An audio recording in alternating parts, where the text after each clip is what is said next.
आप लोग कुछ पूछना चाहते हैं इनसे कि सर कहाँ से आपको प्रेरणा मिली, वो आप पूछ सकते हैं। सबसे पहले तो एक चीज़ मैं ऐड कर दूँ जो राहुल जी ने बताई है, जो खेजड़ी कटी थी वो बिल्कुल गैरकानूनी तरीके से कटी थी, जैसे हर जगह यहाँ कटती है राजस्थान में, और वो नहीं कटनी चाहिए क्योंकि उसको राज्य वृक्ष का दर्जा है। अब इस बात की क्योंकि चेतना कम है और लोगों को कम पता है, तो हम इसकी लड़ाई नहीं कर पा रहे थे। तो काफ़ी सारे लोग मुझसे मिले कि इतनी खेजड़ी कट रही है, हम इसके बारे में कुछ कर सकते क्या।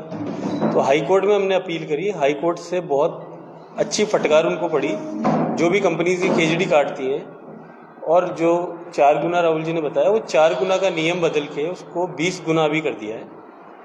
और जब हाई कोर्ट का फैसला आया कि चलो आप इसको 20 गुना को लेके गए कि जब तक पेड़ नहीं लगेंगे तब तक हम इसको नहीं काटने देंगे। सुप्रीम कोर्ट ने उस पर रोक लगाई कि जब तक पूरी वीडियोग्राफी आप कंप्लीट नहीं दे देते 14,000 पेड़ों की, 617 खेजड़ियाँ वहाँ पे थी, तो 14,000 पेड़ हिरनोदा में लगे हैं, उसकी पूरी वीडियोग्राफी आई है। 3 साल तक सुप्रीम कोर्ट में एफिडेविट पेश हुआ है कि इसका आपको निगरानी और ध्यान रखना पड़ेगा सारे पेड़ों का, और सभी पेड़ों की हाइट 12 फीट से ऊपर है। ये सुप्रीम कोर्ट का फैसला था पिछले साल, जो एक हमारे प्रयास से जो पेड़ कट रहे थे उसकी जगह पे वो पेड़ लग पाए और ये सारी चीज़ें हो पाई। और इसी को देखते हुए जैसे अभी एक हिंगोनिया में खेजड़ी काट रही हैं कुछ बिल्डर लोग, ऐसे ही भाई हमारी टीम के लोग, उन्होंने उसके ऊपर प्रयास किया, और कम से कम मैं इतना देख के खुश हूँ कि हालांकि वो तो खेजड़ी उन्होंने काट दी काफ़ी, लेकिन उसकी तरफ एक प्रयास हुआ और लोगों ने उसको उत्साह दिखाया कि खेजड़ी नहीं काट सकते। तो ये जो चेतना बढ़ रही है, यही हमारा मेन मोटिव है कि पर्यावरण को लेके आदमी संवेदनशील हो। तो ये मैं थोड़ा सा दूसरी बात सर, आपकी एक पर्यावरण को लेकर बड़ी मुहिम स्टार्ट होने जा रही है। पिछली साल भी आपने इस यात्रा का आगाज फुलेरा से किया था, 1 लाख पौधे इसके अंदर लगाए गए थे। और जैसे 31 मई को ये यात्रा आपकी प्रारंभ होने जा रही है, किस प्रकार से इसका रोड मैप रहेगा और क्या आगे की क्या प्लानिंग है, और कितने टाइम तक ये आपकी जो यात्रा है जारी रहेगी, कितने लोगों तक पहुंचने का आपका जो संकल्प है, क्या है इसमें? देखिए, क्योंकि हम डेमोक्रेटिक कंट्री में रहते हैं, लोकतांत्रिक देश में रहते हैं, तो जनता की जो आवाज़ है उसी हिसाब से सरकार फैसले लेती है। जनता की आवाज़ कैसे बुलंद हो पर्यावरण को लेके, उसमें हमारा देश बहुत पिछड़ा हुआ है। पर्यावरण ना हमारा राजनीतिक मुद्दा है, ना सामाजिक मुद्दा है, ना इसकी चिंतन है, ना चिंता है। हालांकि बहुत जगह हम ये कहते रहते हैं कि हम वसुधैव कुटुंबकम हैं, और भी हमारे काफ़ी डायलॉग्स आते रहते हैं कि हम पुराने काल से रिसाइकलिंग जानते हैं, हमारे लोग रिसाइकलिंग में बहुत आगे थे। लेकिन पास्ट को गाने से या उसकी तारीफ करने से आप प्रेजेंट के कर्मों को नहीं ढक सकते। तो प्रेजेंट में भी हमें प्रयास करना होगा, और पर्यावरण जो है वो जनता का मुख्य बिंदु होना चाहिए, क्योंकि सांस लेने के लिए सबसे ज़रूरी है साफ सुथरा पर्यावरण। आज अगर आप देश की स्थिति देखोगे तो हम दुनिया के सबसे ज़्यादा प्रदूषित देशों में से आते हैं। बहुत सारी, स्पेशली अगर आप बात करो उत्तरी भारत की, तो पूरा उत्तर भारत लाल रेखाओं में घिरा पड़ा है। जो AQI लेवल्स है वो रेड हो चुके हैं, पूरी तरह से लाल है।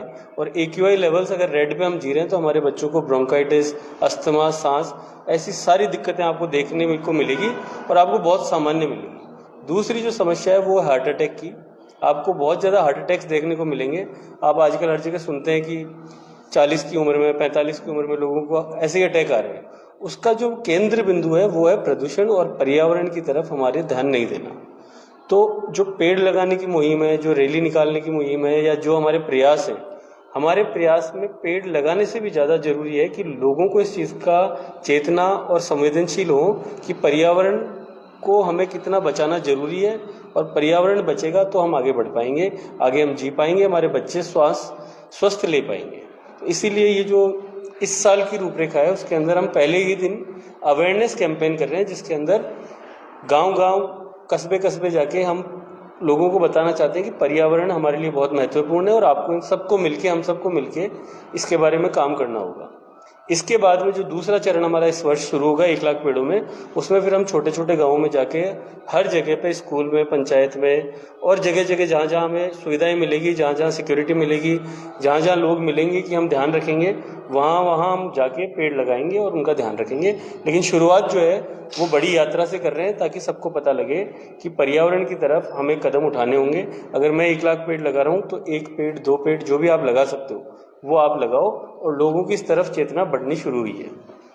सर, जिस तरह गत वर्ष भी आपने क्रिकेट प्रतियोगिता का आयोजन पेड़ लगाने का जो कार्यक्रम है उसके दौरान किया था, इस बार भी प्रतियोगिता का आयोजन किया जा रहा है। खेल को और पर्यावरण को किस तरह आप जोड़ने का प्रयास करें? ये देखो, आप, भारत एक युवा देश है और युवाओं जिस तरफ जाएंगे उसी तरफ देश जाएगा।